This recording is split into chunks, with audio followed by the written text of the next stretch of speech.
Well, 25-year-old Babar Ali was hunted down in his own house. He was brutally thrashed till he fell unconscious.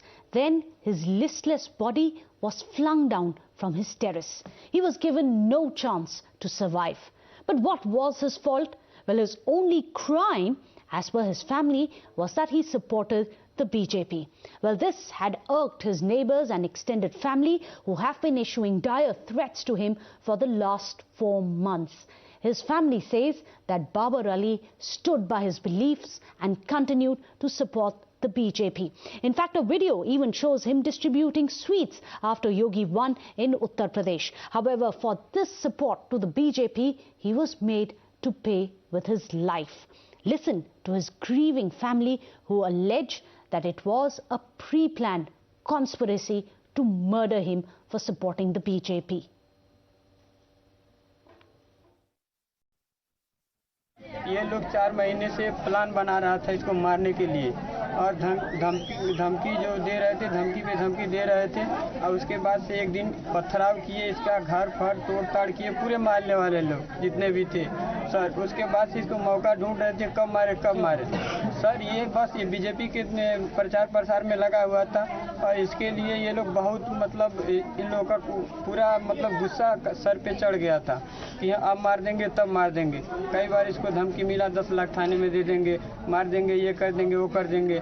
हमारा भाई बहुत दौड़ा, अपने मौत के लिए भीख मांगा होता। प्रचार कर रहे थे किसके साथ? कितने दिन से प्रचार कर रहे थे? बात से मर रहा है। दीदी गई ना तो मिठाई से बटनी बस मर।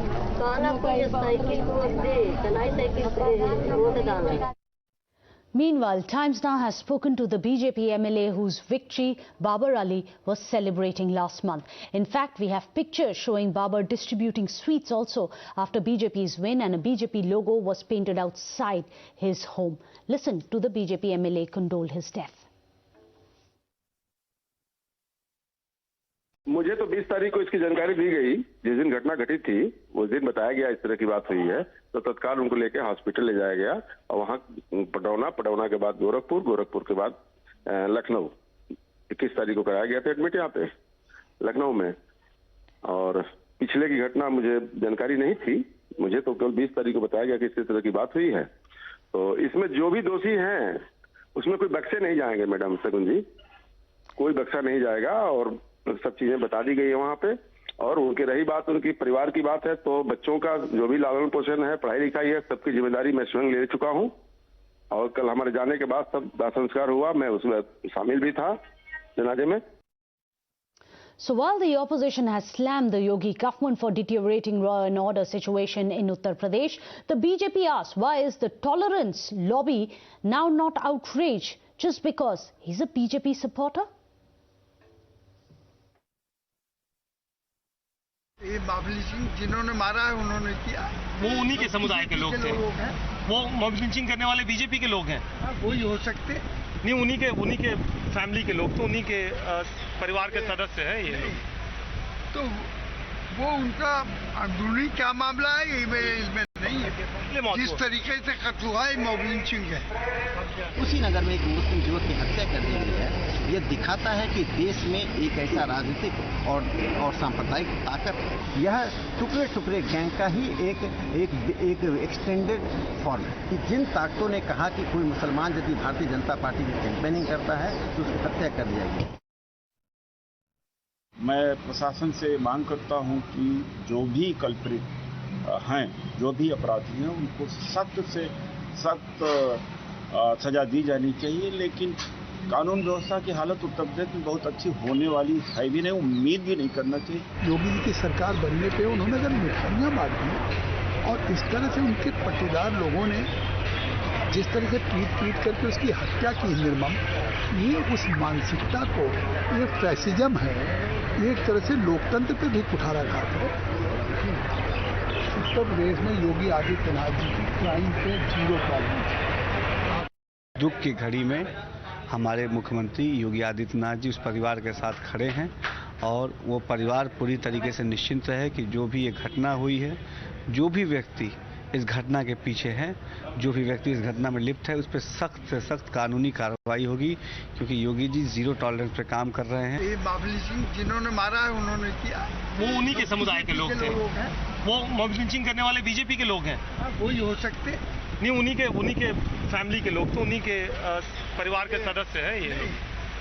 तो वो उनका अंदरूनी क्या मामला है इसमें नहीं है। जिस तरीके से कत्ल हुआ है मॉब लिंचिंग है। Well, unfortunately, Babar Ali is not the only one being targeted for backing the BJP.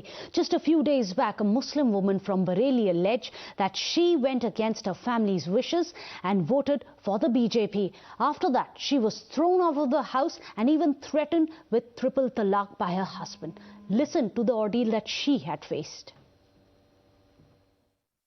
मैंने भारतीय जनता पार्टी को वोट दिया है, भाजपा की तरफ मैंने वोट दिया है। इससे मेरे शौहर के मामू नाराज हो गए हैं, तैयब नाम है उनका। 3 तलाक सबसे बड़ी बात है, उन्होंने 3 तलाक बंद करवा दिया है। औरतों को इससे बड़ी खुशी की बात और कोई हो ही नहीं सकती है। धमकी दी है मुझे मेरे शौहर के मामू ने, ये कहा था, उन्होंने पूछा था कि जब योगी जी की सरकार बन गई थी तो उन्होंने कहा योगी की फिर से सरकार बन गई है, तो मैं हंस के बोली योगी जी को तो वोट मैंने भी दिया है, वो इतना अच्छा कर रहे हैं, इतनी अच्छी सरकार है। तो मैंने कहा 3 तलाक उन्होंने रोक दिए, तो उन्होंने ये कहा है कि जा अपनी 3 तलाक बचा ले, तू अब जो जोर लगा ले अपनी सरकार से कह दे, उन्होंने ये कहा है। शौहर भी मेरे मामू की तरफ बोल रहे हैं, वो भी अब मेरी तरफ नहीं बोल रहे हैं, वो भी बात नहीं कर रहे हैं। तो मुझे धमकी भी दी है कि मेरे छोटे भाई बहन हैं, उन्हें ऐसा कर देंगे वैसा कर देंगे, क्योंकि वो लोग बड़े लोग हैं।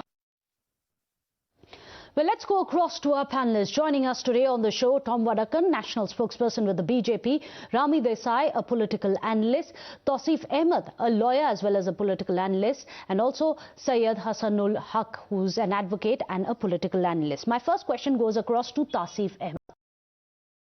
Interesting, because when you have lynchings in other parts, there are those, especially from the intolerance lobby, those from the award vopsy, they are all outraged over it. Why is it that all those voices today are completely silent, not one tear to shed? Is it because this man who was lynched because he was a BJP supporter?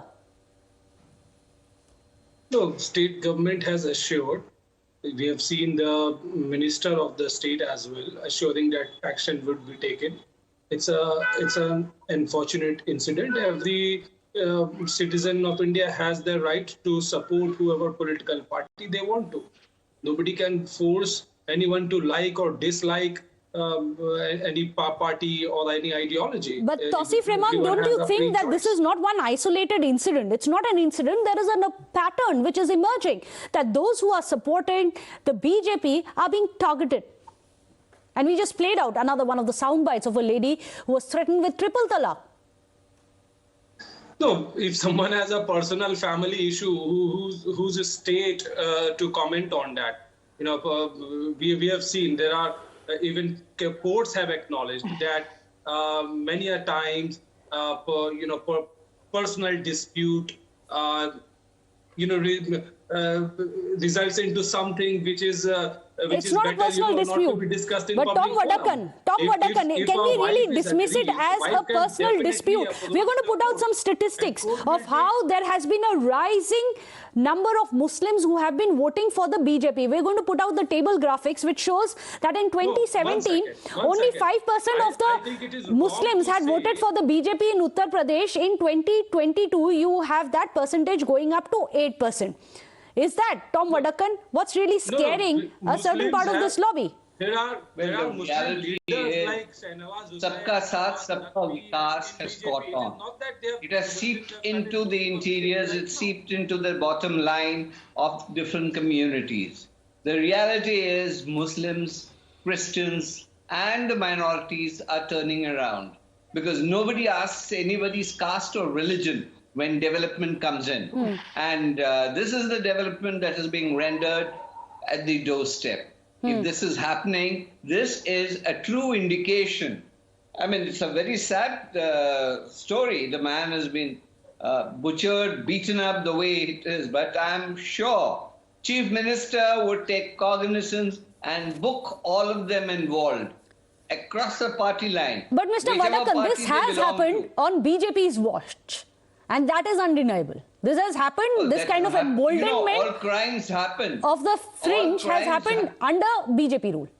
I am repeating that. It has happened under BJP watch, and action will be taken under BJP watch. It is not something that we'll put it under the carpet. This is not statistics. This is about human life that has been lost. A man has been butchered, and we are not going to be keeping quiet. It's happened to us in Kerala. It has happened to us in the state of West Bengal. Do you think we are going to be quiet on this? Well, in fact, these graphics on your screens are very interesting. It shows just how there has been an outreach by the BJP to the Muslims. For example, 31% of the homes which were given under the Pradhan Mantri Awas Yojana went to the minority-dominated area. 33% of the beneficiaries of Pradhan Mantri Kisan Samman Nidhi were also minorities. Not just that, if we move on, we'll see that 37% of the beneficiaries of Pradhan Mantri Ujjwala Yojana were also minorities, and 36% of the beneficiaries of Pradhan Mantri Mudra Yojana were also minorities. But is that perhaps the problem? Syed Haque, is that the problem? That there are those who cannot digest that there is BJP which is cutting across religious voting patterns as well. Is that what's irked the lobby? First of all, I would like to thank Times Now. सबसे पहले मैं कहना चाहूंगा, जो घटना हुई है उत्तर प्रदेश में, उसकी मैं कड़ी निंदा करता हूं, कड़ी मजम्मत करता हूं, और इस तरीके के किसी भी समुदाय के खिलाफ, अगर किसी भी धर्म विशेष के खिलाफ अगर ये घटना हो रही है किसी भी, तो मैं उस पर चाहता हूं कि इसी तरीके से घटना की और सरकार में लोग बैठे हुए जो प्रशासनिक अधिकारी, इस पे सख्त कार्रवाई करें। लेकिन एक तरफ आप देखिए, उत्तर प्रदेश में मैं सोचने पे बड़ा मजबूर हूं, इससे पहले जुनैद की, अखलाक की, पहलू खान की और दिगर लोगों की हिंदुस्तान में हत्या हुई मॉब लिंचिंग द्वारा, इंस्पेक्टर सुबोध सिंह की हत्या हुई, लेकिन देश के अंदर आज तक इस तरीके का माहौल नहीं बना। इससे पहले कभी योगी जी ने, मोदी जी ने खुद चढ़ के कभी नहीं लिया, हिस्सा लिया, मैं एक ट्वीट किया। लेकिन आज देखिए यही तो क्वेश्चन है, यही तो क्वेश्चन है। जब अखलाक के टाइम, जब दादरी की जब लिंचिंग हुई थी, तब कितने लोग आए थे? देयर वाज अवार्ड वॉपसी, there was an entire wave कि हमें ये इंटॉलरेंट नेशन में रहना ही नहीं है। वो लोग आज क्यों चुप्पी मनाए बैठे?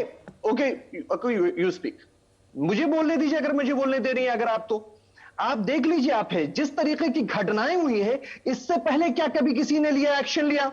इससे पहले भी एक्शन लेना चाहिए इसी तरीके से लोगों पे। वही तो बोल रहे हैं कि आज वही लॉबी आज साइलेंट है। Rami Desai, do you think that this is selectivism even when it comes to outrage? So what if a man has been killed just because he belongs to the BJP or supports the BJP? It's convenient to be silent over it. Those people who were very vocal at the time of Akhlaq. Absolutely. Good evening, first of all. But, you know, there is absolutely no question about it that this is selectivism. And you brought out two very important points here. One is that do not treat this like an individual incident, because clearly there is a trend that is appearing. And the reason that that trend is appearing is because of the kind of fear-mongering that has established within our opposition. This is by far the most destructive opposition that any political observer would have seen anywhere in the world. And apart from being destructive, it hinges on communal politics. What they don't seem to understand, and that was a good point that Mr. Vadakkan made, is that, you know, this is happening within a community. And this is happening because people within the community know that, you know, what is important to them, which is development, and they're being attracted. They're attracted towards what BJP is representing for them. But, you know, I do hold responsible the educated opposition that has built its politics on fear-mongering. This is the result of it, and this is what we will have to contend with, and the communities will have to contend with. I see these gentlemen here saying, oh, this is an individual, you know, this happens, why didn't they do something before? That is not the point. Do you understand that there is going to be a very, very deep fault line within your own community? And who's creating the fault line? And that is the problem. Why is it that they specifically are using these fault lines within the society to divide? When there is massive outrage over Akhlaq today, why aren't those very voices coming out and demanding justice for Babar Ali? Well, that's something that perhaps we need to introspect on. Thank you so much, all the panelists, for joining us. This is going to be one of our top focus stories here on Times Now. With that, however, a short break.